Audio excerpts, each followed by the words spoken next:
Divers have recovered the bodies of two construction workers from the mangled wreckage of a bridge that collapsed after being rammed by a massive cargo ship in Maryland. There are now 4 workers who are missing after falling into the frigid waters of a crucial shipping lane.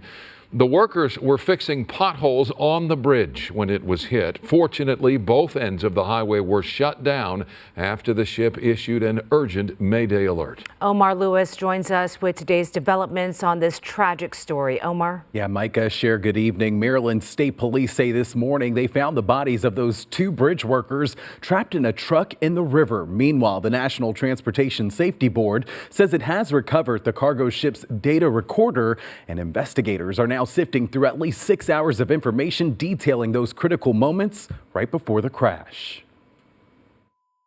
As divers continued their search for 6 missing construction workers in Baltimore's Patapsco River Wednesday, they made a tragic discovery: 2 bodies trapped in a truck. Shortly before 10 a.m., divers located a red pickup truck submerged in approximately 25 feet of water when the 985-foot container ship Dolly slammed into a pillar of the Francis Scott Key Bridge around 1:30 a.m. Tuesday. 8 construction workers were on the bridge making repairs. 2 were rescued and 2 bodies have now been recovered. The Coast Guard says the 4 remaining workers, now unaccounted for, are also presumed dead. According to officials, the ship experienced a complete blackout when it lost power to all of its engines. The pilot tried to steer the vessel away from the bridge, even putting out a Mayday call, which helped authorities stop traffic on the bridge moments before the crash, possibly saving more lives.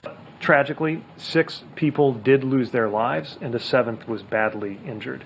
Among the missing and those presumed dead, Miguel Luna, a 40-year-old father of 3 from El Salvador, and 39-year-old Maynor Salzo Sandoval from Honduras. Back in Baltimore, hazardous materials like mineral oils and fuel are still on board the damaged ship, but the Coast Guard says the materials pose no threat to public safety currently. The vessel is stable, but it still has over 1.5 million gallons of fuel oil and lube oil on board. Transportation Secretary Pete Buttigieg says his team is focused on 4 critical areas. Reopen the port, deal with the supply chain implications until the port does reopen, rebuild the bridge, and deal with the surface transportation implications until the bridge is rebuilt. Officials in Maryland say they're already moving forward with plans to replace the bridge. Maryland submitted our request to the Biden-Harris administration asking for emergency relief funds. I saw preliminary estimates between $40 and $50 million, but they are very preliminary. The sudden loss of this major port and bridge that carries 30,000 vehicles a day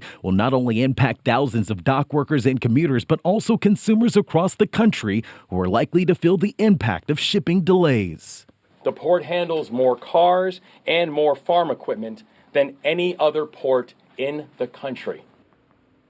And the National Transportation Safety Board says their investigation could take up to 2 years to complete. They also revealed that there were 21 crew members and 2 pilots on board the ship at the time of the crash. Those 23 people still remain on the ship this evening. Meanwhile, we can tell you the Baltimore Orioles will honor the people who are presumed dead with a moment of silence at their season opener game tomorrow against the LA Angels. That's the latest here live in the studio. Cher, Micah, we'll send it back to you.